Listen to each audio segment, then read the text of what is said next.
আসসালামু আলাইকুম, সবাই কেমন আছেন? আশা করি অনেক ভালো আছেন। আমি আল্লাহর রহমতে অনেক ভালো আছি। কেমনে ভালো থাকবো দেখেন, বাজারে গেলে মাথা ঠিক থাকে না, কি থেকে যে কি কিনি। জিনিসপত্রের কোনো অভাব নাই, কিন্তু কেনার মতো কোনো মন মানসিকতা নেই, সব নষ্ট হয়ে যায় দামের গায়ে হাত দিলে।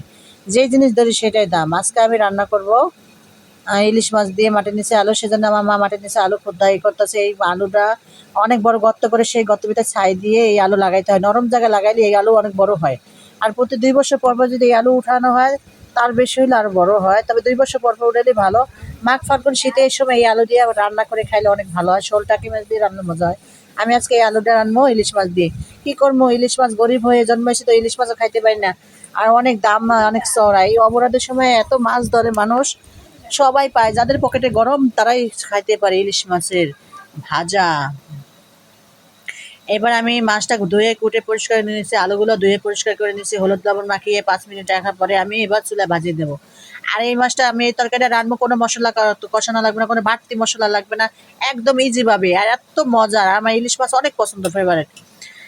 আর আপনারা অবশ্যই ভালোবেসে দেখবেন। যদি কোনো ভুল ত্রুটি থাকে ক্ষমা দৃষ্টিতে দেখবেন। আর কোনো জায়গায় কোনো কিছু যদি ভুল হয়, আমি তো বুঝি না কিভাবে শুরু করতে হয়। আপনারা ভুল হলে একটু সংশোধন করে দেবেন, কমেন্টে জানিয়ে দিবেন। এবার আমার এপিঠ ওপিঠ ভালো করে ভাজা হয়ে গেছে, খুব সুন্দর হয়েছে। আমার মনে হচ্ছে আমি এখান থেকে এক পিস মাছ উঠিয়ে গরম ভাতের সাথে খেয়ে ফেলি, কিন্তু কি করব, পরিবার অনেক লোক, আমি একলা খাইলেই তো হবে না, সবাই মিলেমিশে খাইতে হইবে। যে কোনো জিনিস অল্প জিনিসও যদি হয় মজার হয়, সবাই যদি মিলেমিশে ভালোবেসে খায়, অল্পতেই স্বাদ পাওয়া যায়। তা যাই হোক, আমার হয়ে গেছে। এরপর আমি আরেকটা পাত্রে আমি ২টা পেঁয়াজ কাটছি। আর ইলিশ মাছ রান্না করলে কোনো রকমের বাড়তি মশলা লাগে না। ইলিশ মাছ এমনি স্বাদ। যেমন সুন্দরী মানুষের আর সাজানো লাগে না, এমনি সুন্দর। তারপর যে কত সাজে, কত প্রোডাক্ট মারে। এই আমি পেস্টটা কুচি করে নিয়েছি, হলুদ মরিচ দিয়ে নিয়েছি, লবণ নিয়েছি, ভালো করে আমি নরম করে নিব। নরম করে তারপর উপর দিয়ে দিয়ে দেবো। আর আমার কোনো কথা যদি কোনো ভুল ত্রুটি হয় ক্ষমা দৃষ্টিতে দেখবেন। আর পুরো ভিডিওটা স্কিপ না করে দেখবেন। আমি এবার মরিচটা দিয়ে একটু ভাজা ভাজা হওয়ার পর একটু পানি দিয়ে দিছি।